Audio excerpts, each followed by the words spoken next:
the government is extending its price cap for gas producers, the $12 cap on how much they can sell gas to into the domestic market. But there's a major caveat, which essentially could amount to a back down from the government.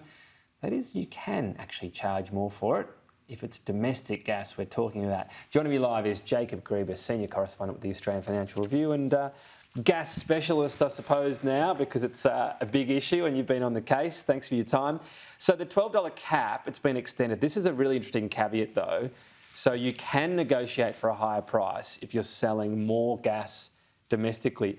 It strikes me the big difference is there's now actually incentive to, guess what, sell more gas domestically, which is what they wanted to solve, which the first policy didn't have that incentive at all. They actually ended up creating a situation they were exactly trying to avoid.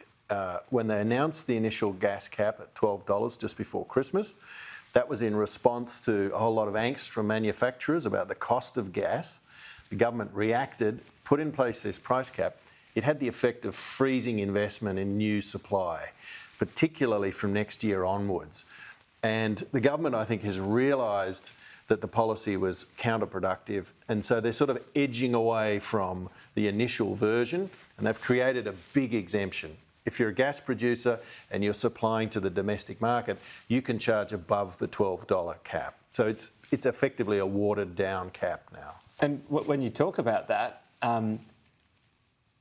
anyone that gets that exemption, the cap doesn't apply to, and the exemption is for more domestic supply, which the cap's on. So it's almost like, I don't know, a soft cap, a grey cap, a cap that doesn't really apply if you can just convince them. Look, the government calls it an anchor, fine, whatever. It's giving the industry that flexibility that it wanted, and said if it didn't have that flexibility, it wasn't able to, it just wasn't able to proceed. The problem is that these caps have to be negotiated through a political office. They're going to be at the discretion of Chris Bowen and Madeleine King, so there's a sort of political overlay.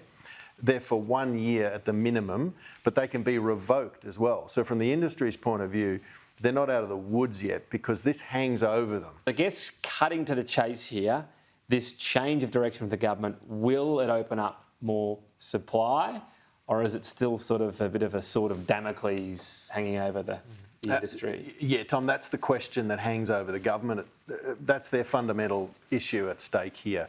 Manufacturers want more gas at lower cost. Will this deliver it to them? And the industry, we'll have to see what the industry ends up doing on this. I suspect some of the smaller suppliers, this will unlock the investment that they froze when this first was announced at the end of last year, just before Christmas.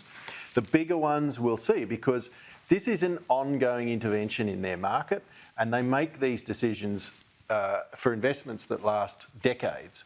And having this sort of political overlay on them is a big disincentive, even if it has been watered down.